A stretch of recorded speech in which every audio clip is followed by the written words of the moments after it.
ಹಳ್ಳಿಯ ಜನ ಕಣ್ಣು ಬರುತ್ತೆ ಆ ಸ್ವಪ್ನ ತಿಂದರೆ ಅಂತ ಅಂತಾರೆ.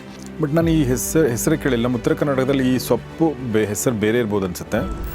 ಆಲ್ಟರ್ನ್ಯಾಂಥೆರೆ ಸಿಸಿಲಿಸ್ ಅಂತ ಕರೀತಾರೆ. ನೀವು ಚಶ್ಮಾ ಹಾಕೊಳ್ಳಲ್ವಲ್ಲ, ಹಾಕೋತೀರಾ ಅಥವಾ?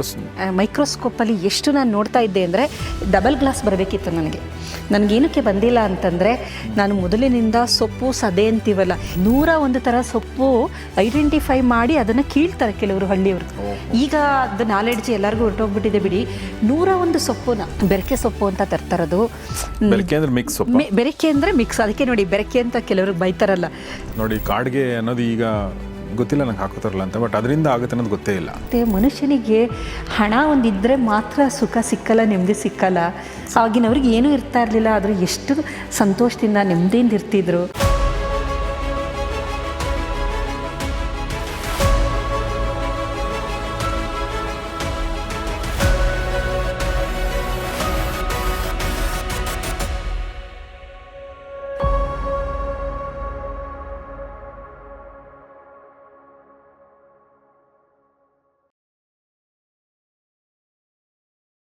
ನಮಸ್ಕಾರ ಸ್ನೇಹಿತರೆ, ಗೌರಿ ಶಕ್ಕಿ ಸ್ಟುಡಿಯೋದ ಈ ವಿಶೇಷ ಕಾರ್ಯಕ್ರಮ ಫ್ಯಾಮಿಲಿ ಡಾಕ್ಟರ್ ನಿಮಗೆಲ್ಲ ಸ್ವಾಗತ. ನಾನು ಗೌರಿ ಶಕ್ಕಿ. ಪ್ರೊಫೆಸರ್ ಮಾಲಿನಿ ಎಸ್ ಸುತ್ತೂರ್ ಅವರು ನಮಗೆ ನಮ್ಮ ಆರೋಗ್ಯಕ್ಕೆ ಬೇಕಾದ ಎಲ್ಲ ವಿಚಾರಗಳನ್ನ ಹೇಳ್ಕೊಂಡು ಬಂದಿದ್ದಾರೆ. ಬೆಸ್ಟ್ ನಮ್ಮ ಸೊಪ್ಪು ಯಾವುದು ಬೆಸ್ಟು, ಮೊಟ್ಟೆ ಯಾಕೆ ಬೆಸ್ಟು, ಈ ಥರ ಹಣ್ಣಲ್ಲಿ ಯಾವುದು ತುಂಬ ಚೆನ್ನಾಗಿದೆ, ತರಕಾರಿನಲ್ಲಿ ಯಾವುದು ಚೆನ್ನಾಗಿದೆ, ಹೀಗೆಲ್ಲವನ್ನೂ ಕೂಡ ಹೇಳಿರೋದನ್ನು ನಾವು ಕೇಳಿದ್ದೀವಿ. ಇವತ್ತು ಒಂದು ಸೊಪ್ಪಿನ ಬಗ್ಗೆ ನಾನು ಕೇಳ್ತಾ ಇದ್ದೀನಿ. ಕಣ್ಣಿಗೆ ತುಂಬ ಒಳ್ಳೆಯ ಸೊಪ್ಪು ಅಂತ ಅವ್ರು ಹೇಳಿದ್ದಂಗೆ ನೆನಪಿದೆ. ಸೊ ಯಾವುದು ಕಣ್ಣಿಗೆ ಒಳ್ಳೆಯದು ಇರುವಂಥದ್ದು ಮತ್ತು ಏನಿದರ ಗುಣಲಕ್ಷಣಗಳು, ಎಲ್ಲಿ ಸಿಗುತ್ತೆ ಈ ಸೊಪ್ಪು, ಎಲ್ಲವನ್ನು ಕೂಡ ಪ್ರೊಫೆಸರ್ ಮಾಲಿನಿ ಈಗ ಹೇಳ್ತಾರೆ. Yes madam. ಸರ್, ಮೊದಲನೇದಾಗಿ ಈಗ ನಾನು ಒಂದು ಹೈಸ್ಕೂಲಲ್ಲಿದ್ದೆ. ಆವಾಗ ನನಗೆ ಸ್ವಲ್ಪ ಓದ್ತಾ ಇದ್ದೆ. ನಾನು ಸ್ವಲ್ಪ ರ್ಯಾಂಕ್ ಸ್ಟೂಡೆಂಟ್ ಅಂದಾಗ ಜಾಸ್ತಿ ಓದಬೇಕಲ್ವ, ಕಾಂಪಿಟೇಷನ್ ಇರುತ್ತೆ ಆ ಒಂದು ಏಜಲ್ಲಿ, ಯಾವಾಗಲೇ ಫಸ್ಟ್ ಬರಬೇಕು ಅಂತ. ಅವಾಗ ಏನಾಗ್ತಿತ್ತು ಅಂದರೆ ಸ್ವಲ್ಪ ಕಣ್ಣಿನ ದೃಷ್ಟಿ ಇದಾಗ್ತಿತ್ತು. ಸ್ಪೆಕ್ಸ್ ತಗೊಂಡೆ. ಅವಾಗ ನಾನು ಸುತ್ತೂರಿಗೆ ರಜದಲ್ಲಿ ಹೋದಾಗ ನಮ್ಮ ಅಜ್ಜಿ ಕೇಳ್ತಿದ್ರು, ಏನು ಕನ್ನಡಕ ಹಾಕ್ಬಿಟ್ಟಿದ್ಯಾ ಅಂತ, ತುಂಬ ಓದಿ ಕಣ್ಣಿನ ದೃಷ್ಟಿ ಇದಾಗಿದೆ ಅಂದಾಗ, ಅಯ್ಯೋ ಈ ಸೊಪ್ಪು ಹೊನಗಾನ ಸೊಪ್ಪು ತಿಂದರೆ ಅದೇನೋ ಬೇಡ, ಕಣ್ಣೇ ಬಂದುಬಿಡುತ್ತೆ, ಕುರುಡ್ರಿಗೆ ಕಣ್ಣು ಬಂದುಬಿಡುತ್ತೆ ಅಂತ ಅಂದರು. ಉತ್ಪ್ರೇಕ್ಷೆ ಅದು. ಕುರುಡ್ರಿಗೆ ಕಣ್ಣು ಬರುತ್ತೆ ಅನ್ನೋದು ಉತ್ಪ್ರೇಕ್ಷೆ. ಆದರೆ ಅದರ ಅರ್ಥ ಅದು ಅದರಲ್ಲಿ ಏನೋ ಒಂದು ಕಣ್ಣಿಗೆ ಒಳ್ಳೆಯದು ನೀಡುವ ಅಂಶ ಇದೆ ಅಂತೇಳಿ ಗೊತ್ತಾಯಿತು. ನಂತರ ನನಗೆ ಬಹಳಷ್ಟು ವಿಚಾರ ನಿಮ್ಗೆ ಅನಿಸ್ಬೋದು. ಒಂದು ಹಣ್ಣಿನ ಬಗ್ಗೆ ಮಾತಾಡ್ತೀನಿ, ಒಂದು ಸೊಪ್ಪಿನ ಬಗ್ಗೆ ಮಾತಾಡ್ತೀನಿ. ಇದು ಹೇಗೆ ಅಂದಾಗ, ನಾನು ಈ PhD ಥೀಸಿಸ್ದು ಇವ್ಯಾಲ್ಯೂಯೇಟರ್, ಬಹಳಷ್ಟು ಥೀಸಿಸ್ಗಳು ಬರುತ್ತೆ ನನಗೆ. ಅದರಲ್ಲಿ ಸುಮಾರು ಈಗ ಮೊರೆಂಗ ಅಥವಾ ನುಗ್ಗೆ ಸೊಪ್ಪಿನ ಬಗ್ಗೆ ತುಂಬ ಮಾತಾಡೋದ್ನಲ್ಲ, ನನಗದು ಏನಕ್ಕೆ ಅದನ್ನು ಹೇಳಬೇಕು ಅಂತ ಅನಿಸಿದ್ದು ಅಂದರೆ, ಒಂದು ಥೀಸಿಸ್ ಬಂದಿತ್ತು ನನಗೆ. ಮಧುರೈ ಕಾಮರಾಜನ್ ಯೂನಿವರ್ಸಿಟಿ ಅಥವಾ ಚೆನ್ನೈದು ಸುಮಾರು ಕಡೆಯಿಂದೆಲ್ಲ, ಭಾರತಿದಾಸನ್ ಯೂನಿವರ್ಸಿಟಿ ಕಡೆ ಇಲ್ಲಿಂದೆಲ್ಲ ಥೀಸಿಸ್ ಏನಾದರೂ ನಮಗೆ ಎಕ್ಸಾಮಿನರ್ ಆಗಿ ಬಂದಾಗ ನಾನು ಆ ಥೀಸಿಸ್ನ ಇವ್ಯಾಲ್ಯೂಯೇಟ್ ಮಾಡಬೇಕಾದ್ರೆ ಓದ್ತೀನಿ. ನೋಡಿ, ಓದಿದಾಗ ಅವ್ರು ಏನು ಮಾಡಿದ್ದಾರೆ, ಏನು ಎಕ್ಸ್ಪರಿಮೆಂಟ್ ಮಾಡಿದ್ದಾರೆ, ಯಾವ ರೀತಿ ಕಂಡುಹಿಡಿದಿದ್ದಾರೆ, ಅದೆಲ್ಲ ನೋಡಿ ನಾನು ಫೈನಲ್ ರಿಪೋರ್ಟ್ ಕೊಡ್ತೀನಿ ಅವ್ರಿಗೆ. ಆ ಥೀಸಿಸಲ್ಲಿ ಫ್ಲಾಸ್ ಏನು, ಏನಾರು ಮಾಡೋದಿತ್ತಾ ಅಥವಾ ಸಾಕು, ಆ ಥರದ್ದೆಲ್ಲ ನಾವು ಒಂದು ಫೈನಲ್ ರಿಪೋರ್ಟ್ ಕೊಡಬೇಕು ನಾವು ಎಕ್ಸಾಮಿನರು. ಈ ಥರ ಸುಮಾರು ಓದಿನೇ ನನಗೆ ಬಹಳಷ್ಟು ವಿಚಾರಗಳು, ಅದನ್ನು ನಾನು ನಮ್ಮ ದಿನನಿತ್ಯಕ್ಕೆ ನಾವು ಅಳವಡಿಸ್ಕೊಂಡ್ರೆ ಹೇಗಿರುತ್ತೆ ಅನ್ನೋದನ್ನು ನಾನು ಜನಸಾಮಾನ್ಯರಿಗೆ, ಏನು ಒಂದು ಸೈಂಟಿಫಿಕ್ ಸೊಸೈಟಿಲಿ ನಡೀತಾ ಇದೆ ಡಿಸ್ಕಷನು, ಅದನ್ನು ಜನಸಾಮಾನ್ಯರಿಗೆ ತಲುಪಲಿನ ಒಂದು ಕಾರಣಕ್ಕೆ ಇದನ್ನು ಹೇಳ್ತಾ ಇರೋದು. ಏಕೆಂತಂದರೆ ಅದು ಬರೀ ಒಂದು ಕಬೋರ್ಡಲ್ಲಿ, ಒಂದು ಅಲ್ಮೆರಾದಲ್ಲಿ ಸೇರಬಾರ್ದು. ಆ ಒಂದು ಸಂಶೋಧನೆಗಳು ಎಲ್ಲರಿಗೂ ರೀಚ್ ಆಗಬೇಕು ಅದು ಅನ್ನೋ ಒಂದು ದೃಷ್ಟಿಯಿಂದ. ಹೊನಗಾನೆ ಸೊಪ್ಪನ್ನು ಹಳ್ಳಿಯ ಜನ ಕಣ್ಣು ಬರುತ್ತೆ ಆ ಸೊಪ್ಪನ್ನ ತಿಂದರೆ ಅಂತ ಅಂತಾರೆ. ಬಟ್ ನಾನು ಈ ಹೆಸರು ಕೇಳಿಲ್ಲ. ಉತ್ತರ ಕರ್ನಾಟಕದಲ್ಲಿ ಈ ಸೊಪ್ಪು ಹೆಸರು ಬೇರೆ ಇರ್ಬೋದು ಅನ್ಸುತ್ತೆ. ಬಟ್ ನಾನು ಕೇಳಿಲ್ಲ ಅಥವಾ ನನಗೆ ಗೊತ್ತಿಲ್ಲ. ಅದು ಇಂಗ್ಲೀಷಲ್ಲಿ ಈ ಸೊಪ್ಪಿಗೆ ಆಲ್ಟರ್ನ್ಯಾಂಥೆರೆ ಸಿಸಿಲಿಸ್ ಅಂತ ಕರೀತಾರೆ. ಅದು ಒಂದು scientific name. Common name joy sessilis weed ಅಂತ ಕರೀತಾರೆ ಅದನ್ನು. ಅದರದ್ದು ಕಾಮನ್ ನೇಮು. ಅದೇ ನೀವು ಹೇಳಿದ ಹಾಗೆ ಈ ಸೊಪ್ಪಿಗೆ ಬೇರೆ ಹೆಸರಿನಿಂದ ಕರಿಬೋದು. ಹೊನಗಾನೆ ಸೊಪ್ಪು ಅಂತ ಈ ಒಂದು ಭಾಗದಲ್ಲಿ ಅದನ್ನು ಕರೀತಾರೆ. ಮತ್ತು ಕೆರೆಯ ದಂಡೆಯಲ್ಲಿ ನೀರಿರುವ ಜಾಗದಲ್ಲಿ ಬೆಳೆಯುವಂಥದ್ದು. ಇದು ಕಡ್ಡಿ ಥರ ಇರುತ್ತೆ, ಸಣ್ಣ ಸಣ್ಣ ಎಲೆಗಳಿರುತ್ತದು. ಏಕೆಂದರೆ ಕೆಲವೊಂದು ಸೊಪ್ಪುಗಳಿಗೆ ಬೇರೆ ಬೇರೆ ಪ್ರದೇಶದಲ್ಲಿ ಅದನ್ನು ಬೇರೆ ಬೇರೆ ಹೆಸರಿನಿಂದ ಕರೆಯೋದ್ರಿಂದ ಹೊನಗಾನೆ ಸೊಪ್ಪು ಕಡ್ಡಿ ಥರ ಇದೆ. ಅದಕ್ಕೆ ಒಂದು ಸಣ್ಣ ಸಣ್ಣ ಎಲೆಗಳಿರುತ್ತೆ, ಕಣ್ಣು ಕಪ್ಪನ್ನ ಮಾಡ್ತಾರೆ ಇದರಲ್ಲಿ. ನಾವು ಕಣ್ಣಿಗೆ ಹಚ್ತೀವಲ್ಲ ಕಪ್ಪು, ಅದು ನಂದಿ ಬಟ್ಟಲು ಮತ್ತು ಈ ಹೊನಗಾನ ಸೊಪ್ಪಿನಿಂದ ಅದನ್ನು ಮಾಡ್ತಾರೆ. ಸ್ವಲ್ಪ ಕಡ್ಡಿ ಥರನೇ ಇರುತ್ತೆ, ಹಾಗಾಗಿ ಜಾಯ್ ವೀಡ್ ಅಂತ ಇದನ್ನು ಸಹ ಕರೀತಾರೆ. ಇದರಲ್ಲಿ ಮುಖ್ಯವಾಗಿ ನನಗೆ ಅವರು ನಮ್ಮ ಅಜ್ಜಿ ಹೇಳ್ತಾ ಇದ್ರಲ್ಲ ನೋಡಿ, ಕಣ್ಣು ಬರುತ್ತೆ ಕಣ್ಣು ಕಾಣ್ತಿದ್ದವ್ರಿಗೆ ಅಂತ. ಮತ್ತು ಈ ಹಳ್ಳಿಯ ಗ್ರಾಮೀಣ ಪ್ರದೇಶದ ಜನ ಅವರು ರಾತ್ರಿ ಹೊತ್ತಿನಲ್ಲಿ ಗದ್ದೆಗಳಿಗೆ ನೀರು ಬಿಡೋಕ್ಕೆ ಅಂತ ಹೋಗ್ತಾರೆ ನೋಡಿ, ಮಧ್ಯರಾತ್ರಿ 1 ಗಂಟೆ 2 ಗಂಟೆಲೆಲ್ಲ. ಅವಾಗೇನೋ ಲೈಟ್ ಏನೂ ಇರ್ತಿರ್ಲಿಲ್ಲ, ಅಂಥ ಒಂದು ಟಾರ್ಚ್ ಬೆಳಕಿನಲ್ಲೇ ಅವರು ಹೋಗಿ ಕೆಲಸ ಮಾಡ್ಕೊಂಡು ಬರೋರು. ಅವ್ರಿಗೆ ತುಂಬ ಚೆನ್ನಾಗಿರೋದು ಕಣ್ಣಿನ ದೃಷ್ಟಿ. ಅದು ಇರುಳುಗಣ್ಣು ಅಂತ ನಾವು ಕರಿತೀವಲ್ಲ, ನೈಟ್ ಬ್ಲೈಂಡ್ನೆಸ್, ಅದಕ್ಕೆ ತುಂಬಾ ಚೆನ್ನಾಗಿ ಇದು ಕೆಲಸ ಮಾಡುತ್ತೆ. ಕಂಪ್ಲೀಟ್ ಬ್ಲೈಂಡ್ ಆಗಿರೋರಿಗೆ ಕಣ್ಣು ಬರಲ್ಲ, ತುಂಬ ಉತ್ಪ್ರೇಕ್ಷೆ ಅದು. ಆದರೆ ಇರುಳುಗಣ್ಣು ವಿಟಮಿನ್ ಎ ಡಿಫಿಷಿಯನ್ಸಿಯಿಂದ ಇರುಳುಗಣ್ಣು ಅಂತ ಬಂದಿರುತ್ತೆ, ಅದನ್ನು ನೈಟ್ ಬ್ಲೈಂಡ್ನೆಸ್ ಅಂತ ಕರಿತೀವಿ. ಆ ಥರದ ತೊಂದರೆಗಳಿದ್ದಾಗ ಹೊನಗಾನ ಸೊಪ್ಪನ್ನು ಸೇವಿಸ್ತಾ ಬಂದರೆ ನಮ್ಮ ಕಣ್ಣಿನ ದೃಷ್ಟಿ ತುಂಬ ಇಂಪ್ರೂವ್ ಆಗುತ್ತೆ. ಕ್ಯಾರೆಟ್ನು ತಿನ್ಬೋದು, ಅಥವಾ ವಿಟಮಿನ್ ಎ ಸಪ್ಲಿಮೆಂಟ್ ತಗೋಬೋದು, ಅದ್ರ ಜೊತೆ ಹೊನಗಾನ ಸೊಪ್ಪು ಇದನ್ನೆಲ್ಲ ನಾವು ತಿಂತಾ ಬರ್ಬೋದು. ಇದರಲ್ಲಿ ಏನೇನು ಬಹಳ ಒಂದು ವಿಶಿಷ್ಟವಾದ ಅಂಶ ಇದೆ ಅಂದರೆ, ವಿಟಮಿನ್ ಎ ತುಂಬ ರಿಚ್ ಇದೆ. ಇದು ವಿಟಮಿನ್ ಎ ಮತ್ತು ವಿಟಮಿನ್ ಸಿ ಇದೆ. ಇದರ ಜೊತೆಗೆ ಐರನ್ ಕಂಟೆಂಟ್ ಇದೆ, ಕ್ಯಾಲ್ಶಿಯಂ, ಐರನ್, ಮೆಗ್ನೀಷಿಯಮ್, ಜಿಂಕ್, ಈ ಥರದ ಕಂಟೆಂಟು ಬಹಳಷ್ಟು ಇದೆ. ಇದರ ಜೊತೆಗೆ ಇದರಲ್ಲಿ ಸ್ವಲ್ಪ ಆಲ್ಕಲಾಯ್ಡ್, ಆಮೇಲೆ ಫ್ಲಾವಿನಾಯ್ಡ್ಸ್ಗಳು, ಡಯಟ್ರಿ ಫೈಬರ್ಸ್ಗಳು, ಏಕೆಂದರೆ ಕಡ್ಡಿ ಥರ ಇರುತ್ತಲ್ಲ, ಡಯಟ್ರಿ ಫೈಬರ್, ನಾರಿನಾಂಶ ಜಾಸ್ತಿ ಇರುತ್ತೆ, ಡಯಟ್ರಿ ಫೈಬರ್ ಇದೆ. ಕ್ವಿರ್ಸಿಟಿನ್ ಅಂತ ಇನ್ನೊಂದು ಅಂಶ ಇದೆ, ಸ್ಯಾಫೋನಿನ್, ಕ್ವಿರ್ಸಿಟಿನ್, ಆಲ್ಕಲಾಯ್ಡ್, ಫ್ಲಾವಿನಾಯ್ಡ್, ಫಿನಾಲಿಕ್ ಕಾಂಪೌಂಡ್ಸ್.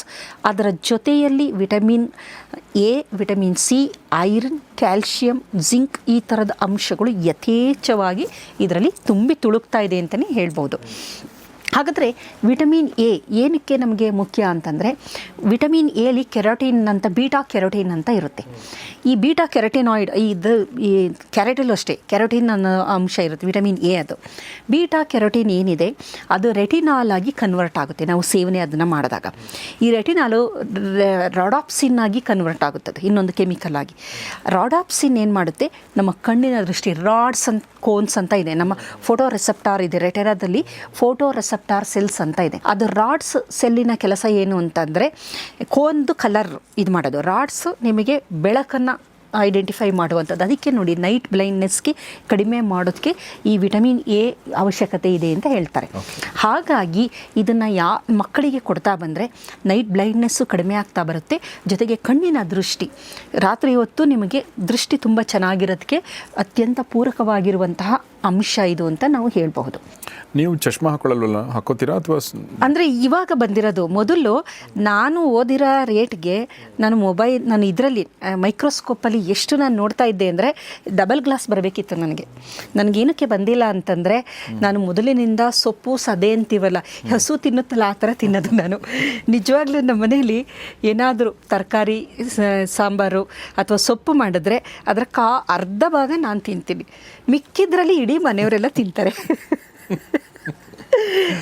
ಒಂಥರ ನೀವು ನೋಡಿಬಿಟ್ರೆ ಏನು ಊಟ ಮೇನ್ ಕೋರ್ಸ್ ಎಷ್ಟಿರುತ್ತೆ ಅಷ್ಟು ಸೊಪ್ಪು ಹಾಕ್ಕೊಳ್ಳೋದು ನಾನು. ಇದೆಲ್ಲ ಯಾವ ಥರ ಬಂದಿರೋದು ಅಂದರೆ, ಗ್ರಾಮೀಣ ಪ್ರದೇಶದಲ್ಲಿ ನಮ್ಮ ಅಜ್ಜಿಯವರೆಲ್ಲ ಇದ್ರಲ್ಲ, ಸದಾಕಾಲ ಇಡೀ ವರ್ಷದ 365 ದಿನಗಳನ್ನು ಸೊಪ್ಪೇ ತಿಂತಾ ಇದ್ದಿದ್ದವರು.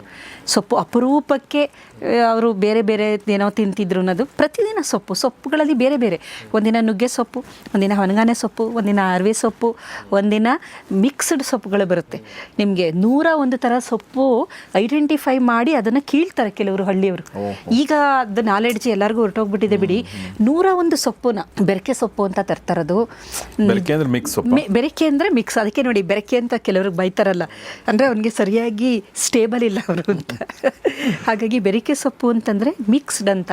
101 ಥರದ ಸೊಪ್ಪು. ಇಮ್ಯಾಜಿನ್ ಮಾಡಿ, 101 ಥರದ ಸೊಪ್ಪಿನಲ್ಲಿ ಏನೇನು ಅಂಶಗಳಿರ್ಬೋದು, ಅದು ನಮ್ಮ ದೇಹವನ್ನು ಎಷ್ಟು ಚೆನ್ನಾಗಿ ಕಾಪಾಡ್ಬೋದು. ಈಗ ನಮಗೊಂದು 10 ಸೊಪ್ಪುಗಳ ಹೆಸರು ಹೇಳ್ಬೋದು ಅಷ್ಟೇ, ಬಿಟ್ಟರೆ ಇನ್ನು 90 ಸೊಪ್ಪುಗಳ ಹೆಸರು. 101 ಸೊಪ್ಪು ಹೆಸರು ಹೇಳೋರು, ಅವ್ರು ಕೀಳಬೇಕಾದ್ರೆ ಆ ಸೊಪ್ಪಿನ ಹೆಸರು ಹೇಳಿ ಕೀಳ ಅಂಥದ್ದು. ಆ ಥರದ್ದು ಒಂದು ನಾಲೆಡ್ಜ್. ಅದು ಎಥಿನೋ ಮೆಡಿಸಿನ್, ಬಹಳಷ್ಟು ಎಲ್ಲ ಮೆಡಿಸಿನಲ್ ವ್ಯಾಲ್ಯೂಗಳಿರೋದು.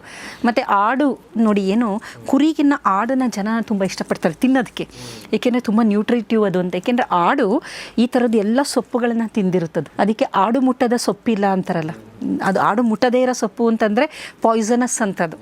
ಆಡು ಏನು ತಿನ್ನೋದಿಲ್ಲ, ಅದು ಪಾಯ್ಸನಸ್ ಅಂತದು. ಆಡು ಏನು ತಿನ್ನುತ್ತೆ ಅದು ನ್ಯೂಟ್ರಿಟಿವ್ ಅಂತೇಳಿ. ಹಾಗಾಗಿ ಅದು ಅಷ್ಟು ಥರದ ಸೊಪ್ಪನ್ನ ತಿನ್ನೋರು. ಹೊನಗಾನ ಸೊಪ್ಪು ವೆರಿ ಕಾಮನ್, ಅದು ಇದು ಎಲ್ಲ ಕಡೆ ಸಿಗುತ್ತೆ ಈಗ ನಾವು ಸಿಕ್ಕುತ್ತೆ. ಅದು ಬೆಂಗಳೂರಿನಲ್ಲಿ ನನಗೆ ಗೊತ್ತಿಲ್ಲ, ಸುಮಾರು ಹಳ್ಳಿ ಪ್ರದೇಶದಲ್ಲಿ ಈ ಎಲ್ಲಿ ಸ್ವಲ್ಪ ಈ ಕೆರೆ ಎಲ್ಲ ಇರುತ್ತೆ ನೋಡಿ, ನೀರು ನಿಲ್ಲುವ ಜೌಗು ಪ್ರದೇಶ ಅಂತೀವಲ್ಲ, ಯಥೇಚ್ಛವಾಗಿ ಅದು ಒಂದು ನೀವು ಹಾಕ್ಬಿಟ್ರೆ ಬೆಳಕೊಂಡು ಹೋಗ್ಬಿಡುತ್ತದು. ಆಮೇಲೆ ಎಲೆಗಳು ತುಂಬ ಸಣ್ಣದಿರುತ್ತೆ, ಕಡ್ಡಿ ಥರ ಇರುತ್ತೆ.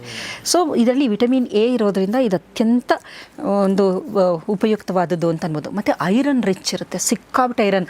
ಈಗ ನೋಡಿ ಹಳ್ಳಿಯ ಜನ ಅವರ ಆಹಾರ ನೋಡ್ತು ಅಂತಂದರೆ ನಿಜವಾಗ್ಲೂ ನಾನು ಬ್ಲೂ ಝೋನ್ ಅಂತ ಹಿಂದೊಮ್ಮೆ ಹೇಳಿದ್ದೆ. ಕೆಲವೊಂದು ಪ್ರದೇಶಗಳಿದೆ ಇಡೀ ಜಗತ್ತಿನಲ್ಲಿ, ಒಕೆನೋವಾ ಮತ್ತು ಬೇರೆ ಬೇರೆ ಇಟಲಿಯಲ್ಲಿ ಕೆಲವೊಂದು ಜಾಗ, ಅಲ್ಲಿ ಮಿನಿಮಮ್ 100 ವರ್ಷ ಬದುಕ್ತಾರೆ ಅಲ್ಲಿ ಜನ. ನಮ್ಮ ಹಿಂದಿನವರು ಗ್ರಾಮೀಣ ಜನತೆಯೂ ಅಷ್ಟೇ ತುಂಬ ಚೆನ್ನಾಗಿರೋರು. ಏಕೆಂದರೆ ಅವರು ಸೇವಿಸುತ್ತಿದ್ದ ಆಹಾರದಲ್ಲಿ ಏನು ಪ್ರೋಸೆಸ್ಡ್ ಫುಡ್ ಇಲ್ಲ, ಯಾವುದು ಕಲರ್ ಇಲ್ಲ, ಕಲರಿಂಗ್ ಏಜೆಂಟ್, ಪ್ರಿಸರ್ವೇಟಿವ್ ಮತ್ತು ಫುಡ್ ಅಡಿಟಿವ್ಸ್ಗಳಿಲ್ಲ, ಏನೂ ಇಲ್ಲ. ಅಲ್ಲಿ ತರೋದು, ಅಲ್ಲೇ ಅಡುಗೆ ಮಾಡೋದು, ಫ್ರೆಶ್ ಇರೋದು. ಅದ್ರ ಜೊತೆಗೆ ರಾಗಿ, ಜೋಳ ಮತ್ತು ಸಿರಿಧಾನ್ಯಗಳು ಇದನ್ನು ಸೇವನೆ ಮಾಡೋರು. ಒಳ್ಳೆಯ ಆಹಾರ ಆಯಿತು. ಅದ್ರ ಜೊತೆಗೆ ಕಾಳುಗಳು, ಎಲ್ಲ ಥರದ ಕಾಳುಗಳನ್ನು ಸೇವನೆ ಮಾಡೋರು. ಅದರ ಜೊತೆಯಲ್ಲಿ ಒಳ್ಳೆ ದೈಹಿಕ ವ್ಯಾಯಾಮ, ಒಳ್ಳೆ ನಿದ್ರೆ, ಯಾವುದೂ ಸ್ಟ್ರೆಸ್ ಇಲ್ಲ, ಯಾವುದೂ ಯೋಚನೆ ಇಲ್ಲ. ಸ್ವರ್ಗಕ್ಕೆ ಕಿಚ್ಚು ಚಂದ ಸರ್ವಜ್ಞ. ಮತ್ತು ಅವ್ರ ಹತ್ರ ಏನಿತ್ತು ಅಂತಂದ್ರೆ ನೀವು ಒಂದೊಂದು ಮನೆ ನೋಡಿದ್ರೆ 4 ಮಡಿಕೆ ಕುಡಿಕೆ, ಒಂದು ಏನೋ ಒಂದು ಅದು ಹಗ್ಗದಿಂದ ಕಟ್ಟಿದ ಮಂಚ, ಇಷ್ಟಿದ್ರೂ ಅಂದರೆ ಅದು ನಮಗೆ ಗೊತ್ತಾಗುತ್ತೆ ಮನುಷ್ಯನಿಗೆ ಹಣ ಒಂದಿದ್ದರೆ ಮಾತ್ರ ಸುಖ ಸಿಕ್ಕಲ್ಲ, ನೆಮ್ಮದಿ ಸಿಕ್ಕಲ್ಲ. ಆಗಿನವ್ರಿಗೆ ಏನೂ ಇರ್ತಾ ಇರಲಿಲ್ಲ, ಆದರೂ ಎಷ್ಟು ಸಂತೋಷದಿಂದ ನೆಮ್ಮದಿಯಿಂದ ಇರ್ತಿದ್ರು. ಅದಕ್ಕೆ ಕಾರಣ ಈ ಥರ ಹೊನಗಾನೆ ಸೊಪ್ಪುನಂಥ ಸೊಪ್ಪುಗಳು ಕೂಡ, ಸೊಪ್ಪುಗಳು ತಿನ್ಕೊಂಡು ಮನಸ್ಸಿಗೆ ಒಂಥರ. ಈಗ ಐರನ್ ರಿಚ್, ಅವರಿಗೆ ಐರನ್ ಡಿಫಿಷಿಯನ್ಸಿ ಆಗ್ತಾ ಇರಲಿಲ್ಲ. ಕಾರಣ ಅಂದರೆ ಐರನ್ ರಿಚ್. ಮತ್ತು ಪ್ರಿಪ್ರೇಷನ್ ಯಾವ ಥರ ಮಾಡೋದು ಅಂತಂದರೆ, ನೀವು ಐರನ್ ಅಬ್ಸಾರ್ಪ್ಷನ್ ನಿಮ್ಗೆ ಆಗಬೇಕು ಅಂದರೆ ವಿಟಮಿನ್ ಸಿ ಬೇಕು. ಅದರಲ್ಲಿ ವಿಟಮಿನ್ ಸಿನೂ ಇದೆ, ವಿಟಮಿನ್ ಸಿ ಇದೆ, ಐರನ್ ಇದೆ, ಕ್ಯಾಲ್ಶಿಯಂ ಇದೆ, ವಿಟಮಿನ್ ಸಿ ರಿಚ್ ಇದೆ ಇದರಲ್ಲಿ, ವಿಟಮಿನ್ ಎ ಮತ್ತು ವಿಟಮಿನ್ ಸಿ. ಆಮೇಲೆ ನಿಮಗೆ ಈಗ ಐರನ್ ಏನಾದರೂ ನಮ್ಮ ದೇಹಕ್ಕೆ ಹೀರ್ಕೋಬೇಕು ನಮ್ಮ ಜೀವಕೋಶಗಳು ಅಂದರೆ ವಿಟಮಿನ್ ಸಿ ಬೇಕೇ ಬೇಕು, ಇಲ್ಲಾಂದರೆ ಅಬ್ಸಾರ್ಪ್ಷನ್ ರೇಟ್ ಕಮ್ಮಿ ಆಗಿಬಿಡುತ್ತೆ. ಹಾಗಾಗಿ ವಿಟಮಿನ್ ಸಿ ಅನ್ನೋದು ಅತ್ಯಂತ ಅವಶ್ಯಕತೆ. ಇಲ್ಲಿ ಇವರು ಪ್ರಿಪೇರ್ ಮಾಡಬೇಕಾದ್ರೂ ಟೊಮೆಟೊ ಹಾಕೋರು ಆ ಸೊಪ್ಪಿಗೆ, ಇಲ್ಲ ನಿಂಬೆ ಹಣ್ಣು, ಈ ಖಾರ ಅಂತ ಮಾಡ್ತಾರೆ ಅದಕ್ಕೆ ನಿಂಬೆ ಹಣ್ಣು ಹಾಕ್ಕೊಂಡು ಇದು ಮಾಡೋದು, ಮಾಡ್ಕೋಬೋದು. ನೋಡಿ ಅಲ್ಲಿ ಐರನ್ ರಿಚ್ ಇತ್ತು, ಅದಕ್ಕೆ ವಿಟಮಿನ್ ಸಿ ಸೇರ್ಕಂತು, ಅದು ದೇಹ ಚೆನ್ನಾಗಿ ಅದನ್ನು ಅಬ್ಸಾರ್ಬ್ ಮಾಡ್ಕಂತು. ಇದಕ್ಕೆ ಒಂದು ಕೆಪಾಸಿಟಿ ಇದೆ. ಇದು ಏನು ಮಾಡುತ್ತೆ ಅಂದರೆ ವಿಟಮಿನ್ ಸಿ Fe3ನ Fe2 ಮಾಡುತ್ತೆ, ಅದೊಂದು ಕನ್ವರ್ಷನ್ ಮಾಡುತ್ತೆ. ಮಾಡೋದ್ರಿಂದ ಏನಾಗುತ್ತೆ, ಆ ಹಿಮೋಗ್ಲೋಬಿನ್ ಅಬ್ಸಾರ್ಪ್ಷನ್ನು ದೇಹದಲ್ಲಿ ತುಂಬ ಚೆನ್ನಾಗಾಗುತ್ತದೆ. ಹಿಮೋಗ್ಲೋಬಿನ್ಗೆ ಅದು ಐರನ್ ಬಹಳ ಮುಖ್ಯ. ನಮ್ಮ ಯಾವುದು ಹಿಮೋಗ್ಲೋಬಿನ್ ಇದೆ ಮಧ್ಯಭಾಗದಲ್ಲಿ ಐರನ್ ಇದೆ, Fe ಅಂತ ಬರುತ್ತೆ, ಸುತ್ತ ಇರೋದು ಗ್ಲೋಬಿನ್. ಅದು ಗ್ಲೋಬಿನ್ ಅನ್ನೋದು ಪ್ರೋಟೀನು, ಇದು ಐರನ್ನು. ಇದು ಸ್ಟ್ರಕ್ಚರು ನಮ್ಮ RBC ಕೆಂಪು ರಕ್ತ ಕಣಗಳಲ್ಲಿ ಇರುವಂಥ ಸ್ಟ್ರಕ್ಚರ್. ಇದೇನು ಮಾಡುತ್ತೆ, ಆಕ್ಸಿಜನ್ ಬೈಂಡಿಂಗ್ ಕೆಪಾಸಿಟಿ ತುಂಬ ಚೆನ್ನಾಗಿರುತ್ತೆ ಐರನ್ ರಿಚ್ ಇದ್ದಾಗ. ಅದಕ್ಕೆ ನೋಡಿ ಅನಿಮಿಕ್ ಇದ್ದಾಗ ತುಂಬ ಸುಸ್ತಾಗೋದು, ಫೆಟಿಗು, ಆಯಾಸ, ಏನಕ್ಕೆ ಅಂತಂದರೆ ಆಕ್ಸಿಜನ್ ಕ್ಯಾರಿಂಗ್ ಕೆಪಾಸಿಟಿ ಕಮ್ಮಿ ಆಗಿಬಿಟ್ಟಿರುತ್ತೆ.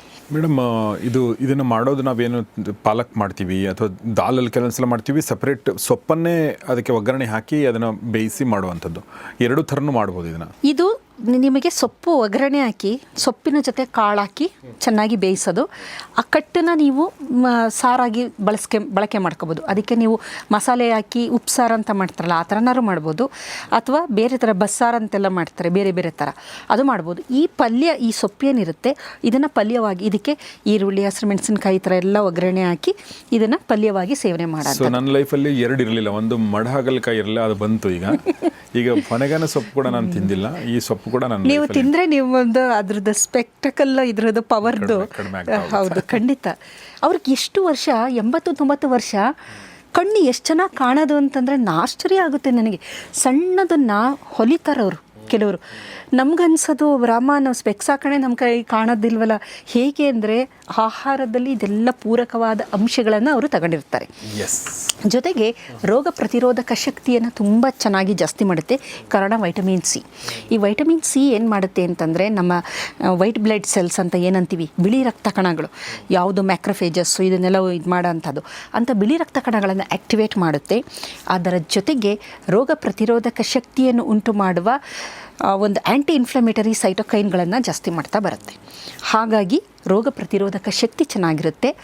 ಮತ್ತು ದೇಹದಲ್ಲಿ ಆ್ಯಂಟಿ ಆಕ್ಸಿಡೆಂಟ್ ಕೆಪಾಸಿಟಿ ಅಂತ ಒಂದು ಈ ಕೆಲವೊಂದು ಹಣ್ಣು ಸೊಪ್ಪು ತರಕಾರಿಗಳಲ್ಲಿ ಇರುತ್ತೆ. ನಾನು ಬಹಳಷ್ಟು ಸಂದರ್ಭದಲ್ಲಿ ಹೇಳಿದ್ದೀನಿ, ಮಡಗಲು ಕಾಯಿಲು ತುಂಬ ರಿಚ್ ಆ್ಯಂಟಿ ಆಕ್ಸಿಡೆಂಟ್ ಕೆಪಾಸಿಟಿ ಅದರದ್ದು.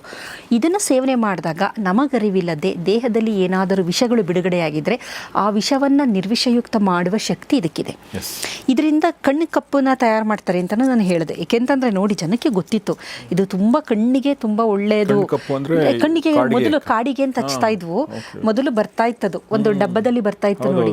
ಮತ್ತೆ ಮನೆಯಲ್ಲೇ ಕಾಡಿಗೆ ಮಾಡಬೇಕಾದ್ರೆ ಈ ನಂದಿ ಬಟ್ಟಲು ಅಂತ ಒಂದು ಹೂ ಬರುತ್ತೆ, ಬಿಳಿ ಹೂವು, ಅದರಿಂದ ಮತ್ತೆ ಈ ಹೊನಗಾನ ಸೊಪ್ಪಿನಿಂದ ಕಣ್ಣು ಕಪ್ಪನ ಮಾಡ್ತಾ ಇದ್ರು ಮೊದಲು ಅವ್ರು ಮಾಡ್ತಿದ್ದಿದ್ದು ಎಲ್ಲದೂ ಕಣ್ಣು ತಂಪಾಗೋದು, ಕೂದಲು ಚೆನ್ನಾಗಿ ಬೆಳವಣಿಗೆ, ಈ ಥರದನ್ನೇ ಕಾಸ್ಮೆಟಿಕ್ಸ್ ಅಂತಾರೆ ಏನು ಬಳಕೆ ಮಾಡೋರು ಎಲ್ಲ ಒಳ್ಳೆಯದು ಪೂರಕವಾಗಿತ್ತು. ಇವಾಗ ಕಾಸ್ಮೆಟಿಕ್ಸ್ ಸುಮ್ಮನೆ ಹಾಗೆ ನೋಡೋಕ್ಕೆ ಚೆನ್ನಾಗಿ ಕಾಣೋಕ್ಕಷ್ಟೇ, ಮೇಲ್ನೋಟಕ್ಕೆ, ಅದರಿಂದ ಡ್ಯಾಮೇಜ್ಗಳಾಗುತ್ತೆ. ಮೊದಲು ಚೆನ್ನಾಗೂ ಕಾಣ್ತಾ ಇತ್ತು, ಆರೋಗ್ಯಕ್ಕೂ ಪೂರಕವಾಗಿರ್ತಿತ್ತದು. ನೋಡಿ, ಕಾಡಿಗೆ ಅನ್ನೋದು ಈಗ ಗೊತ್ತಿಲ್ಲ ನಂಗೆ ಹಾಕೋತಾರಲ್ಲ ಅಂತ, ಬಟ್ ಅದರಿಂದ ಆಗುತ್ತೆ ಅನ್ನೋದು ಗೊತ್ತೇ ಇಲ್ಲ. ಹೌದು, ಅದರಿಂದನೂ ಮಾಡೋದು ನೋಡಿದ್ದೀನಿ. ಅದನ್ನು ಮಾಡೋದನ್ನು ನಮ್ಮನೇಲೂ ಮಾಡ್ತಾಯಿದ್ರು ನಮ್ಮ ಅಜ್ಜಿ ಎಲ್ಲ. ಅವಾಗ ನೋಡಿದೆ. ಕೊನೆಗೆ ಅದನ್ನು ಬೆಣ್ಣೆಯಲ್ಲಿ ಏನೋ ಕಲಿಸ್ಬಿಟ್ಟು ತುಪ್ಪದಲ್ಲಿ ಅದನ್ನು ಡಬ್ಬದಲ್ಲಿ ಹಾಕಿಡೋದು, ಅದನ್ನು ನಾವೆಲ್ಲ ಮೊದಲಿಂದ ಹಚ್ತಾ ಇದ್ವು ಕಾಡಿಗೆ. ಆಮೇಲೆ ಇದರಲ್ಲಿ ಫೈಬರ್ ತುಂಬ, ಇದು ನಾರು ಥರ, ಇದು ಒಂದು ಕಡ್ಡಿ ಥರ ಇರುತ್ತಲ್ವ, ಸಣ್ಣ ಸಣ್ಣ ಎಲೆಗಳು, ಅದರ ಬೇಯಿಸಿದಾಗ ಬೆಂದೋಗ್ಬಿಡುತ್ತದು. ಅದು ಕಡ್ಡಿ ಇರುತ್ತಲ್ಲ, ಬೆಂದೋಗ್ಬಿಡುತ್ತೆ, ಅದು ತಿನ್ಬೋದು, ತುಂಬ ಚೆನ್ನಾಗಿರುತ್ತೆ. ಅಲ್ಲೇನಾಗುತ್ತೆ, ಅದು ಫೈಬರ್ ರಿಚ್ ಇರುತ್ತೆ. ಫೈಬರ್ ರಿಚ್ ನಿಮ್ಮ ಗಟ್ ಮೈಕ್ರೋಬ್ಸ್ಗೆ ತುಂಬ ಬಹಳ ಮುಖ್ಯವಾಗಿ ಬೇಕಾಗಿರುವಂತಹದ್ದು ಅಂಶ ಇದು. ಅದು ತುಂಬ ಫೈಬರ್ ರಿಚ್ ಇರೋದ್ರಿಂದ ಅದನ್ನು ಬಳಸಿಕೊಂಡು ನಮ್ಮ ಗಟ್ಟಲ್ಲಿರುವ ಲ್ಯಾಕ್ಟೋಬ್ಯಾಸಿಲಸ್, ಬೈಫಿಡೋಬ್ಯಾಕ್ಟೀರಿಯಾ, ಈ ಥರ ಒಳ್ಳೆಯ ಬ್ಯಾಕ್ಟೀರಿಯಾಗಳು ಏನು ಮಾಡುತ್ತೆ, ಸ್ಮಾಲ್ ಚೈನ್ ಫ್ಯಾಟಿ ಆ್ಯಸಿಡ್ನ ಬಿಡುಗಡೆ ಮಾಡುತ್ತೆ. ಅದರಲ್ಲಿ ಬ್ಯೂಟರೇಟ್, ಅಸಿಟೇಟ್, ಪ್ರೊಪಿನೇಟ್ ಇವುಗಳೆಲ್ಲ ಬಿಡುಗಡೆ ಆಗುತ್ತೆ. ಈ ಬ್ಯೂಟರೇಟ್ ಏನು ಮಾಡುತ್ತೆ, ನಮ್ಮ ಕರುಳಿನ ವಾಲ್ ಏನಿದೆ, ಕರುಳಿನ ಪೈಪ್ ಇದೆಯಲ್ಲ, ಅದರದ್ದು ವಾಲ್ಸ್ ಎಲ್ಲ ಇದೆಯಲ್ಲ, ಅದನ್ನು ಸ್ಟ್ರೆಂಥನ್ ಮಾಡುತ್ತೆ ತುಂಬ ಚೆನ್ನಾಗಿ. ಏನೂ ಆಗದೆ ಇದ್ದ ಹಾಗೆ, ಅದಕ್ಕೇನು ಅಲ್ಲಿ ಏನು ಹುಣ್ಣಾಗಬಾರ್ದು, ಇನ್ಫ್ಲಮೇಷನ್ ಆಗಬಾರ್ದು, ಏನು ಆಗದಿದ್ದ ಹಾಗೆ ಅದನ್ನು ಸ್ಟ್ರೆಂಥನ್ ಮಾಡ್ತಾ ಬರುತ್ತೆ. ಅದಕ್ಕೆ ಎನರ್ಜಿ ಕೊಡುತ್ತೆ. ಈ ಬ್ಯೂಟರೇಟ್ ಇದೆಯಲ್ಲ, ಅದು ಎನರ್ಜಿ ಕೊಡುತ್ತೆ, ಅದನ್ನು ಸ್ಟ್ರೆಂಥನ್ ಮಾಡುತ್ತೆ. ನೋಡಿ, ಅವರಿಗೆ ಎರಡೆರಡು ಮುದ್ದೆ ತಿಂದರೂ ಅವ್ರಿಗೆ ಅಜೀರ್ಣ ಆಗ್ತಿರಲಿಲ್ಲ. 2 ಜೋಳನ ಬಳಕೆ ಮಾಡಿದ್ರೆ ಏನು ಅವರಿಗೆ ಹೊಟ್ಟೆ ಸಮಸ್ಯೆ ಅನ್ನೋದು ನಾನು ಕೇಳೇ ಇಲ್ಲ. ಹೊಟ್ಟೆ ನೋವು, ಗ್ಯಾಸ್ಟ್ರಿಕ್, ಅದು ಇದೆಲ್ಲ ಇತ್ತೀಚೆಗೆ ಕೇಳ್ತಾ ಇರೋದು. ಏಕೆಂದರೆ ನಾನು ಬಹಳಷ್ಟು ಜನ ಇವರನ್ನ ಗ್ರಾಮೀಣ ಪ್ರದೇಶದ ಜನರನ್ನು ನೋಡಿರೋದ್ರಿಂದ ಈ ಥರದ ಯಾವ ಸಮಸ್ಯೆಗಳು, ಹೆಲ್ತ್ ರಿಲೇಟೆಡ್ ಇಶ್ಯೂಸ್ ಅನ್ನೋದು ಇಲ್ಲವೇ ಇಲ್ಲ ಅಂತ ಅನ್ಬೋದು. ನಾನು ನೋಡಿರಾಗಿರಲಿಲ್ಲ, ಬಟ್ ಇವಾಗ ಅವ್ರಿಗೂ ಬರ್ತಾಯಿದೆ. ಕಾರಣ ಏನಂದರೆ ಅವರ ಒಂದು ಜೀವನ ಡೈಲಿ ರುಟೀನಲ್ಲೂ ಬದಲಾವಣೆಗಳಾಗ್ತಾಯಿದೆ. ಜಂಕ್ ಆಹಾರ ತಿಂತಾರೆ, ಆಮೇಲೆ ಅವರು ಸೆಡೆಂಟ್ರಿ ಲೈಫ್ ಸ್ಟೈಲು, ಮೊದಲಂಗೆ ಕೆಲಸ ಮಾಡಲ್ಲ ಯಾರು, ಆಳುಗಳನ್ನ ಇಡ್ತಾರೆ, ಮಿಷನ್ಗಳು ಯೂಸ್ ಮಾಡ್ತಾರೆ. ಹಾಗಾಗಿ ಗಟ್ ಮೈಕ್ರೋಬ್ಸ್ಗೂ ಒಳ್ಳೆಯದಾಯಿತು. ಮತ್ತು ಸೆರೋಟೋನಿನ್ ಹಾರ್ಮೋನು ಚೆನ್ನಾಗಿ ಬಿಡುಗಡೆಯಾಗುತ್ತೆ ಅವುಗಳು ಚೆನ್ನಾಗಿರೋದ್ರಿಂದ.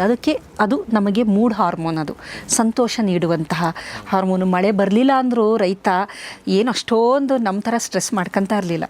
ಭೂಮಿ ತಾಯಿ ಮೇಲೆ ಬಿಟ್ಬಿಟ್ಟಿದ್ದೀನಿ ಭಾರ ಅಂತ ಹೇಳ್ಬಿಟ್ಟು ಸುಮ್ಮನಾಗೋರು. ಬೆಳೆ ಬಂದಾಗಲೂ ತಲೆ ಹೆಡ್ ವೇಟ್ ಜಾಸ್ತಿ ಮಾಡ್ಕೊಂಡು ನಾವು ಮಾಡೋ ಥರ ಏನಿಲ್ಲ. ಅವರು ಯಾವಾಗಲೂ ಒಂದು ಸ್ಥಿತಪ್ರಜ್ಞರಾಗಿರೋಂತಹ, ಭೂಮಿ ಕೊಟ್ಟಿದ್ದಾರೆ ಈ ಸಲ, ಇಲ್ಲ ಕೊಟ್ಟಿಲ್ಲ, ತಾಯಿ ಕೈ ಹಿಡ್ದಿಲ್ಲ ಅನ್ನೋರು ಹೊರತು, ಅಂದರೆ ತಮಗೆ ತಾವೇ ಒಂದು ಸಮಜಾಯಿಷಿ ಕೊಟ್ಕೊಂಡು ಸಮಾಧಾನ ಮಾಡ್ಕೊಳ್ಳೋರು. ಕಾರಣ ಏನಂದರೆ ಅವರ ಆಹಾರದಲ್ಲೇ ಈ ಸೆರೋಟೋನಿನ್ನನ್ನು ಬಿಡುಗಡೆ ಮಾಡುವಂಥ ಎಷ್ಟೋ ಪದಾರ್ಥಗಳನ್ನು ಬಳಕೆ ಮಾಡ್ತಾಯಿದ್ರು. ಜೊತೆಗೆ ಹೃದಯದ ಒಂದು ಆರೋಗ್ಯಕ್ಕೂ ಅತ್ಯಂತ ಪೂರಕವಾಗಿರೋದು. ಅದರಲ್ಲಿ LDL ಆಕ್ಸಿಡೇಷನ್ನ ಇದು ಕಮ್ಮಿ ಮಾಡುತ್ತೆ, ಮತ್ತು HDL ಇದನ್ನು ಮಾಡುತ್ತೆ.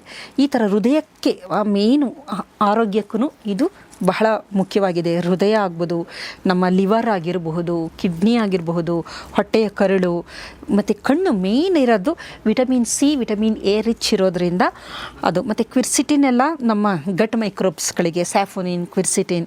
ಹಾಗಾಗಿ ಹೊನಗಾನ ಸೊಪ್ಪು ಪೂರಕ. ಹಾಗೆ ನೋಡಿದ್ರೆ ಹೋಲ್ಸೇಲ್ ಒಂದು ಎಲ್ಲ ನಮ್ಮ ದೇಹದ ಎಲ್ಲ ಅಂಗಾಂಗಗಳಿಗೂ ಅತ್ಯಂತ ಪೂರಕವಾಗಿರುವಂಥದ್ದು. ಆದರೆ ನಾವು ಅತಿಯಾಗಿ ಇದನ್ನು ಸೇವನೆ ಮಾಡಬಾರ್ದು. ಇದು ಚೆನ್ನಾಗಿದೆ ಅಂತಂದಿದ ತಕ್ಷಣ ದಿನ 2-3 ಟೈಮು ಇದೆ ಅಥವಾ ದಿನ ಅನ್ನೋದಕ್ಕಿಂತ ಏನಾಗುತ್ತೆ ಅಂದರೆ, ಅತಿಯಾಗಿ ಸೇವನೆ ಮಾಡಿದ್ರೆ ಸ್ವಲ್ಪ ಕಿಡ್ನಿ ಸ್ಟೋನ್ ಆಗುವಂಥ ಸಾಧ್ಯತೆ ಇದೆ. ಆಕ್ಸಿಲೇಟ್ ಅಂತಂತೀವಲ್ಲ, ಅದು ಸ್ಟೋನ್ ಆಗ್ಬೋದು. ಅಂದರೆ ಇದು ಸಿಕ್ಕದೇ ಅಪರೂಪ. ಹಾಗಾಗಿ ಇದರಿಂದೇನೂ ತೊಂದರೆ ಇಲ್ಲ. ಇದ್ರ ಮೇಲೆ ಎಕ್ಸ್ಪರಿಮೆಂಟೇಷನ್ ಮಾಡಿ ನೋಡಿದರೆ ಅತಿಯಾದಾಗ ಅದು ಅದ್ರ ಲೆವೆಲ್ ಜಾಸ್ತಿ ಆಗಿದ್ರೆ, ಏಕೆಂದರೆ ಐರನ್, ಕ್ಯಾಲ್ಶಿಯಂ ಇವೆಲ್ಲ ಇರೋದ್ರಿಂದ, ಖನಿಜಾಂಶಗಳು, ಲವಣಾಂಶಗಳು ಯಥೇಚ್ಛವಾಗಿರೋದ್ರಿಂದ ಆಗುವ ಸಾಧ್ಯತೆ ಇದೆ. ಹಾಗಾಗಿ ಮತ್ತು ಯಾವಾಗ ಇದನ್ನ ಸೇವನೆ ಮಾಡಬೇಕು ಅಂತಂದರೆ ಮಧ್ಯಾಹ್ನದ ಹೊತ್ತು, ಬೆಳಗಿನ ಹೊತ್ತು ಸೇವನೆ ಮಾಡಬೇಕು. ರಾತ್ರಿ ಹೊತ್ತು ಸೇವನೆ ಮಾಡಿದಾಗ ಐರನ್ ಅಬ್ಸಾರ್ಪ್ಷನ್ ಅಷ್ಟು ಮಟ್ಟಿಗೆ ಆಗೋದಿಲ್ಲ. ಹಾಗಾಗಿ ರಾತ್ರಿ ಹೊತ್ತಿಗಿನ ಮಧ್ಯಾಹ್ನದ ಊಟದ ಸಂದರ್ಭದಲ್ಲಿ ಅಥವಾ ಬೆಳಗಿನ ಸಂದರ್ಭದಲ್ಲಿ ಇದನ್ನು ಪಲ್ಯಗಳು, ಸಾಂಬಾರು ಏನಾದರೂ ಅದನ್ನು ಮಾಡಿಕೊಂಡು ನಾವು ಸೇವನೆ ಮಾಡ್ಬೋದು. ಜೊತೆಯಲ್ಲಿ ಐರನ್ ಅಬ್ಸಾರ್ಪ್ಷನ್ ಚೆನ್ನಾಗಾಗಬೇಕು ಅಂದರೆ ನಮಗೆ ನಾವು ವಿಟಮಿನ್ ಸಿ, ನಿಂಬೆಹಣ್ಣು, ಟೊಮ್ಯಾಟೊ, ಹುಣಸೆಹಣ್ಣು, ಏನೋ ಒಂದು ಹುಳಿ ಇರುವ ಪದಾರ್ಥ, ವಿಟಮಿನ್ ಸಿ ಇರುವ ಪದಾರ್ಥವನ್ನು ನಾವು ಜೊತೆಯಲ್ಲಿ ಇದು ಮಾಡಬೇಕು.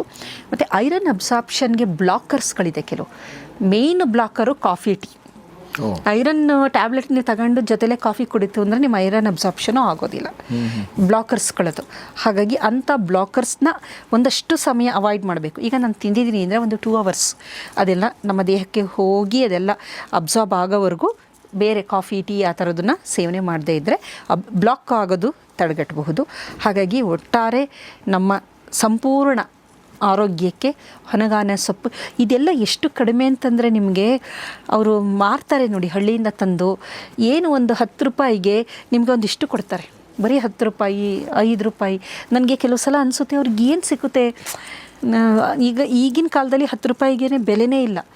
ಅಂಥದ್ರಲ್ಲಿ ಪಾಪ ಎಲ್ಲಿಂದನೋ ತರ್ತಾರೆ, ಕಿತ್ಕೊಂಡು ಬಂದಿರ್ತಾರೆ. ಅದರಲ್ಲೂ ಜನ ಅವ್ರ ಹತ್ರನೂ ಚೌಕಾಸಿ ಮಾಡ್ತಾರೆ. ಅದು ತುಂಬ ನಿಜವಾಗ್ಲೂ ಬೇಜಾರು ಅನ್ಸುತ್ತೆ. ಅದರಲ್ಲೂ 20 ರೂಪಾಯಿ ಇದೆ, ಆಮೇಲೆ ಈಗ 30 ರೂಪಾಯಿ ಆಗಿದೆ.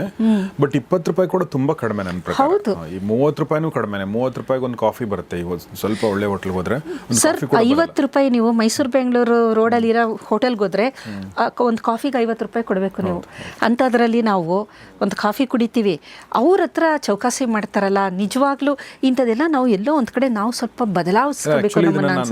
ನನಗೆ ಇದನ್ನ ಯಾಕೆ ನನಗೆ ಇದು ತುಂಬ ಇಂಪಾರ್ಟೆಂಟ್ ವಿಚಾರ ಅಂದರೆ, ನೋಡಿ ಯಾವುದೇ ಉದ್ಯಮ, ಈಗ ಕೃಷಿ ಕೂಡ ಒಂದು ಉದ್ಯಮನೇ. ಅವ್ರಿಗೆ ಲಾಭ ಬಂದರೆ ಅವ್ರು ಮಾಡ್ತಾರೆ ಅಲ್ವಾ. ಈಗ ನೀವು ತುಂಬ ಚೌಕಾಶಿ ಮಾಡಿದ್ರೆ ಏನಾಗುತ್ತೆ ಅಂತಂದರೆ, ನಾಳೆ ಇನ್ನೊಂದು ಜನ್ರೇಷನ್ ಅದನ್ನು ಮುಂದುವರ್ಸ್ಕೊಂಡು ಹೋಗಲ್ಲ. ನಮ್ಮಪ್ಪ ಇಷ್ಟು ಕಷ್ಟಪಟ್ಟಿದ್ದಾರಪ್ಪ ಈ ಸೊಪ್ಪಿನ ವ್ಯವಹಾರದಲ್ಲಿ, ನಾನ್ಯಾಕೆ ಮಾಡಲಿ ಅಂತ ಅವ್ನು ಬಿಟ್ಬಿಡ್ತಾನೆ. ಈ ಕೃಷಿ ಹಾಗೆ ಆಗಿರೋದು. ಹೌದು. ಸೊ ಕೃಷಿ ಲಾಭದಾಯಕ ಆಗಬೇಕು ಅಂತಂದರೆ ಸರ್ಕಾರಗಳು ಮಾಡುವಂಥದ್ದು, ಬೇರೆ ಬೇರೆ ಮಾಡುವಂಥದ್ದು ಆಗಲಿ, ನಾವು ಚೌಕಾಶಿ ಮಾಡದೇ ಇರೋವಂಥದ್ದು ಕೂಡ ಅವ್ರಿಗೆ ಒಂದು ಸ್ವಲ್ಪ ಲಾಭ ಜಾಸ್ತಿ, ಒಂದು 10 ರೂಪಾಯಿ 10% ಜಾಸ್ತಿ ಲಾಭ ಆದರೆ ಅದನ್ನು ಕಂಟಿನ್ಯೂ ಮಾಡ್ತಾರೆ. ಆಮೇಲೆ ಏನಾಗುತ್ತೆ ಅಂದರೆ, ನಿಮಗೆ ಮುಂದೆ ನಿಮ್ಮ ಮಕ್ಕಳಿಗೆ ಮೊಮ್ಮಕ್ಕಳಿಗೆ ಆಹಾರ ಸಿಗುತ್ತೆ. ಇಲ್ಲ ಅಂದರೆ ಒಂದು ಎಕ್ಸಾರ್ಬಿಡೆಂಟ್ ನಿಮಗೆ ಪ್ರೈಸಲ್ಲಿ ಸಿಗುತ್ತೆ, ಮುಂದೆ ಇಲ್ಲ ಸಿಗಲ್ಲ. ದೊಡ್ಡ ದೊಡ್ಡ ಕಂಪನಿಗಳು ಬರ್ತವೆ ಕೃಷಿ ಮಾಡೋಕ್ಕೆ, ಎಲ್ಲ ರೈತರು ಹೋಗ್ತಾರೆ. ಅವ್ರು ನಿಮಗೆ ಒಂದು ಕಟ್ಟು ಸೊಪ್ಪಿಗೆ 100 ರೂಪಾಯಿ 150 ರೂಪಾಯಿ ಇಡ್ತಾರೆ. ಅವಾಗ ನೀವು ತಗೋಬೇಕು. ಖಂಡಿತ ನೋಡಿ, ಹಿಂಗೆ ಆಗುತ್ತೆ. ಕೆಲವು ಸಂದರ್ಭದಲ್ಲಿ 20 ರೂಪಾಯಿ 25 ರೂಪಾಯಿ 30 ರೂಪಾಯಿ ಕೊಟ್ಟರೆ ದಯವಿಟ್ಟು ಚೌಕಾಶಿ ಮಾಡದೆ ರೈತರಿಂದ ಬಂದಿರುವಂಥ ಇವರು ಇಲ್ಲಿನ ಜನ ಮಾರಾಟ ಮಾಡಿದಿರ್ತಾರೆ, ತಗೊಳ್ಳಿ ಅಂತ ನಾನು ಕೂಡ ಕೇಳ್ಕೊಳ್ತೀನಿ. ನೀವು ಹೇಳಿದ್ದು ಖಂಡಿತ. ನಾನು ಕೆಲವು ಸಲ ಅಂತೀನಿ, 1-2 ರೂಪಾಯಿ ಎಕ್ಸ್ಟ್ರಾ ಕೊಟ್ಟರು ನಾವು ಕಳಕಳಂಥದ್ದೇನಿಲ್ಲ. 1-2 ರೂಪಾಯಿ ಎಕ್ಸ್ಟ್ರಾ ಕೊಟ್ಟರೆ ಒಳ್ಳೇದಲ್ವ ಅದು. ನಾವು ಆರೋಗ್ಯಕ್ಕೆ ಕೆಟ್ಟದಿರೋದನ್ನ ಚೌಕಾಶಿ ಮಾಡದೆ ತಿಂತೀವಿ. ಖಂಡಿತ. ಆರೋಗ್ಯಕ್ಕೆ ಚೆನ್ನಾಗಿರೋದಕ್ಕೆ ನಾವು ಚೌಕಾಶಿ ಮಾಡ್ತೀವಿ. ಇದೆಲ್ಲ ನಮ್ಮಲ್ಲೇ ಒಳಗಡೆಯಿಂದನೇ ಒಂದು ಸ್ವಲ್ಪ ಬದಲಾವಣೆಗಳು, ನಮಗೆ ಬದಲಾವಣೆ ಮಾಡ್ಕೊಳ್ಳೋಕ್ಕೆ ಬೇಕಾದಷ್ಟು ಅವಕಾಶಗಳಿರುತ್ತೆ. ಹಾಗಾಗಿ ನೋಡಿ, ಹೋಟೆಲ್ಗೆ ಹೋದಾಗ ಇದೆಲ್ಲ ಏನು ಅಂದರೆ ಡೊನೇಷನ್ ಅಂತ ನಾನು ಹಿಂದೆ ಒಂದು ವಿಡಿಯೋದಲ್ಲಿ ಮಾತಾಡಿದ್ದೀನಿ. ನಿಮ್ಮ ಕೈಯಿಂದ ಏನೋ ಒಂದು ಸಪೋರ್ಟ್ ಅಂತಲೇ ಅಂದ್ಕೊಂಡು ಒಂದು ಸ್ವಲ್ಪ ಎಕ್ಸ್ಟ್ರಾ ಕೊಟ್ರು ನಿಮಗೂ ಒಂದು ಸಮಾಧಾನ, ನಾನು ಏನೋ ಒಂದು ಸ್ವಲ್ಪ ಅವ್ರಿಗೆ ಸಪೋರ್ಟ್ ಮಾಡ್ತಾ ಇದ್ದೀನಿ ಅಂತ. ಮತ್ತು ಒಳ್ಳೆ ನಿಮಗೆ ಆರೋಗ್ಯಕ್ಕೆ ಪೂರಕವಾದ ಒಂದು ಆಹಾರ, ಸೊಪ್ಪು, ತರಕಾರಿಗಳು ಸಿಕ್ತು, ಮತ್ತೆ ಪರಿಚಯ ಆಗೋಗ್ತಾರೆ ಅವ್ರು ನಿಮಗೆ. ನೀವು ಹೋದಾಗ ನೀವು ಕಂಜೂಸ್ ಮಾಡಲ್ಲ ಅಂತ ಅಂದಾಗ ಅವ್ರೇನು ಗೊತ್ತಾ, ಚೆನ್ನಾಗಿರೋದು ಕೊಡ್ತಾರೆ. ಆಮೇಲೆ ನೀವು ಮಾರ್ಕೆಟ್ಗೆ ಹೋದಾಗ ಬನ್ನಿ ಫ್ರೆಶ್ ಆಗಿ ಬಂದಿದೆ ಅಂತ ಕರೆದು ನಿಮ್ಮನ್ನ ಕೊಡ್ತಾರೆ. ಇದು ಹೇಗೆ ಅಂತಂದರೆ ಸೋಷಿಯಲ್ ಹೆಲ್ತ್ ಮತ್ತು ಮೆಂಟಲ್ ಹೆಲ್ತ್, ಫಿಸಿಕಲ್ ಹೆಲ್ತ್ 3 ಸಿಕ್ತು ನಿಮಗೆ.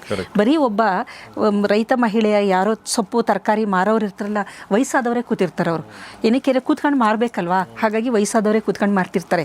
ಒಂದು ನಿಮಗೆ ಏನೋ ಒಂದು ಮಾಡಿದ್ದೀನಿ ಅಂತ, ಡೊನೇಷನ್ ಮಾಡಿದ್ದೀನಿ ಅಂತ ಮನ್ಸಿಗೆ ನೆಮ್ಮದಿ ಆಯಿತು, ಚೆನ್ನಾಗಿ ನಿದ್ದೆ ಬಂತು, ಮೆಂಟಲ್ ಹೆಲ್ತು. ಒಳ್ಳೆ ತಗೊಂಡೋಗಿ ತಿಂದ್ರಿ, ಫಿಸಿಕಲ್ ಹೆಲ್ತ್. ನೀವು ಸಪೋರ್ಟ್ ಮಾಡ್ತಾ ಇದ್ದೀರಾ, ಸೋಷಿಯಲ್ ಹೆಲ್ತ್. ಇದೆಲ್ಲ ಫೈನಲಿ ನೋಡೋದಾದರೆ ಸ್ಪಿರಿಚುವಲ್ ಹೆಲ್ತ್ ಅಲ್ಲ. ಒಟ್ಟಿಗೆ ಒಂದೊಂದು ಸಣ್ಣ ಕ್ರಿಯೆಗಳಿಂದ ಎಷ್ಟೊಂದು ನಮಗೆ ಅನುಕೂಲ ಆಗುತ್ತೆ. ಒಬ್ಬ ಯಾರೋ ಹೋಟೆಲಲ್ಲಿ ಸಪ್ಲೈಯರು 5 ರೂಪಾಯಿ ಎಕ್ಸ್ಟ್ರಾ ನಾವು ಇಟ್ಟರೆ ಅವನು ಆ ದುಡ್ಡಿಂದ ಅವನು ಮಗುನ ಓದಿಸ್ತಿರ್ತಾನೆ, ಮತ್ತೊಂದೇನೋ ಮಾಡ್ತಿರ್ತಾನೆ. ಕಂಪ್ಲೀಟ್ಲಿ ನೋಡಿ, ನಮಗೆ 10 ರೂಪಾಯಿ ನೋಡಿ, ಅಂದರೆ ನಾನು ಮುಂಚೆ ಕೂಡ ಹೇಳಿದ್ದೀನಿ, ಒಬ್ಬ ಸೆಕ್ಯೂರಿಟಿ ಅವನು ಹಿಂಗೆ ಡೋರ್ ತೆಗೆದು ಹಿಂಗೆ ನೋಡ್ತಿರ್ತಾನೆ ನಮ್ಮ ಕಡೆ. ನಾವು 10 ರೂಪಾಯಿ ಕೊಟ್ಟರೆ ಆ್ಯಕ್ಚುಲಿ ನಮ್ಮ ಜೋಬಿಂದ ಅಂದರೆ ಬಹುತೇಕರ ಜೋಬಿಂದ 10 ರೂಪಾಯಿ ಹೋದರೆ ನಮಗೇನು ವ್ಯತ್ಯಾಸ ಆಗಲ್ಲ. ಖಂಡಿತ. ಆದರೆ 10 ರೂಪಾಯಿ ಬಂದರೆ ಅವನಿಗೆ ವ್ಯತ್ಯಾಸ ಆಗುತ್ತೆ. ಖಂಡಿತ. 100 ಜನ ಕೊಟ್ಟರೆ ಅವ್ನ ಲೈಫಿಗೆ ವ್ಯತ್ಯಾಸ ಆಗುತ್ತೆ. ಇದನ್ನು ಗಮನಿಸ್ಕೊಂಡು ದಯವಿಟ್ಟು 10 ರೂಪಾಯಿನ ಕೊಡಿ. ಇನ್ನೊಂದು ವಿಚಾರ ನನಗೆ ನೀವು ಹೇಳ್ಬೇಕಾದ್ರೆ ಬಂತು, ಭಗವಂತ ನಿಮಗೆ ಕೊಡುವ ಶಕ್ತಿನ ಕೊಟ್ಟಿದ್ದಾನೆ. ಕಾರ್ನ ಡೋರು ನೀವು ಕೂತಿದ್ದೀರಾ, ಅವ್ರು ತೆಗಿತಾ ಇದ್ದಾನೆ, ನೀವು ಈ ಸೈಡಲ್ಲಿ ಇದ್ದೀರಾ, ಅವ್ರು ಆ ಸೈಡಲ್ಲಿ ಇದ್ದಾರೆ. ಅದಕ್ಕೆ ಭಗವಂತನಿಗೆ ಥ್ಯಾಂಕ್ಸ್ ಹೇಳಿ ಒಂದು 10-20 ರೂಪಾಯಿ ಕೊಟ್ಟು, ಭಗವಂತ ನನ್ನ ಇಂಥ ಸ್ಥಿತಿಲಿ ಇಟ್ಟಿದ್ಯಾ ನೀನು ಅನ್ನೋದಿದೆಯಲ್ಲ, ಆ ಮನೋಭಾವನೆ ನಿಮಗೆ ಎಷ್ಟೋ ಸಮಾಧಾನ ಕೊಡುತ್ತೆ. ಭಾಳ ಒಳ್ಳೆ ಮಾತುಗಳು ಈ ಒಂದು ಎಪಿಸೋಡಲ್ಲಿ. ಹೊನೆಗಾನ ಸೊಪ್ಪಿನ ನೆಪದಲ್ಲಿ ನಾವು ಸಾಕಷ್ಟು ಒಳ್ಳೆ ವಿಚಾರಗಳು ಮಾತಾಡಿದೆ ಅಂತ ಅನ್ಕೋತೀನಿ. ಆದರೆ ಇವು ದಯವಿಟ್ಟು ಇಂಪ್ಲಿಮೆಂಟ್ ಮಾಡಿ. ನಾವು ಅಂದರೆ ಒಂದೊಂದೇ ನಾವೇನು ಎಲ್ಲ ಕಲ್ತು ಬಂದಿಲ್ಲ, ಅವಾಗವಾಗ ಬೇರೆ ಸಂದರ್ಭಕ್ಕೆ ಅನುಗುಣವಾಗಿ ಏನೋ ಕಲ್ತಿರ್ತೀವಿ ಯಾರಿಂದನೋ, ಅದನ್ನು ಇಲ್ಲಿ ಹೇಳುವಂಥ ಪ್ರಯತ್ನವನ್ನು ಮಾಡ್ತಾ ಇದ್ದೀವಿ. ಅಂದರೆ ಈ ವಿಚಾರಗಳು ಸೊಪ್ಪಿನ ವಿಚಾರದಲ್ಲಿ ಅವರು ಮೇಡಮ್ ರಿಸರ್ಚ್ ಮಾಡಿ ಎಲ್ಲ ತಿಳ್ಕೊಂಡು ಬಂದು ಹೇಳ್ತಾ ಇದ್ದಾರೆ. ಸೊ ತುಂಬ ಧನ್ಯವಾದ ಮೇಡಮ್, ನಮ್ಮ ಜೊತೆ ಇಷ್ಟೊತ್ತು ಮಾತಾಡಿದ್ರಿ. Thank you very much. So ಸ್ನೇಹಿತರೆ, ನಿಮ್ಮ ಅನಿಸಿಕೆಗಳನ್ನ ದಯವಿಟ್ಟು ಕಮೆಂಟ್ ಬಾಕ್ಸಲ್ಲಿ ತಿಳಿಸಿ, ಮತ್ತು ನಿಮ್ಮ ಈ ಹೊನೆಗಾನ ಸೊಪ್ಪಿನ ಕುರಿತಾಗಿ ಅಂದರೆ ನೀವು ತಿಂದಿರೋದು, ನಿಮ್ಮ ಅನುಭವಗಳು ಅದನ್ನೇನು ಇದ್ದರೆ ಅದನ್ನು ದಯವಿಟ್ಟು ತಿಳಿಸಿ. ಮತ್ತು ಇದು ಬೇರೆ ಬೇರೆ ಭಾಗಗಳಲ್ಲಿ ಇದಕ್ಕೇನೋ ಬೇರೆ ಹೆಸರು ಇದೆಯಾ ಅಂತ ನಾನು ಟ್ರೈ ಮಾಡಿದೆ, ನಂಗೆ ಸಿಗಲಿಲ್ಲ. ಅಥವಾ ಇದು ಕೇವಲ ದಕ್ಷಿಣ ಕರ್ನಾಟಕದಲ್ಲಿ ಮಾತ್ರ ಸಿಗುತ್ತಾ, ಉತ್ತರ ಕರ್ನಾಟಕದಲ್ಲಿ ಸಿಗಲ್ವಾ ಅನ್ನೋದ್ರ ಬಗ್ಗೆಯೂ ಕೂಡ ನನಗೆ ಗೊತ್ತಿಲ್ಲ. ಗೊತ್ತಿದ್ದರೂ ದಯವಿಟ್ಟು ತಿಳಿಸಿ. ನೋಡ್ತಾರೆ ಗೌರಿ ಶಕ್ತಿ ಸ್ಟುಡಿಯೋ, ನೋಡ್ತಾರೆ ಫ್ಯಾಮಿಲಿ ಡಾಕ್ಟರ್. ನಮಸ್ಕಾರ.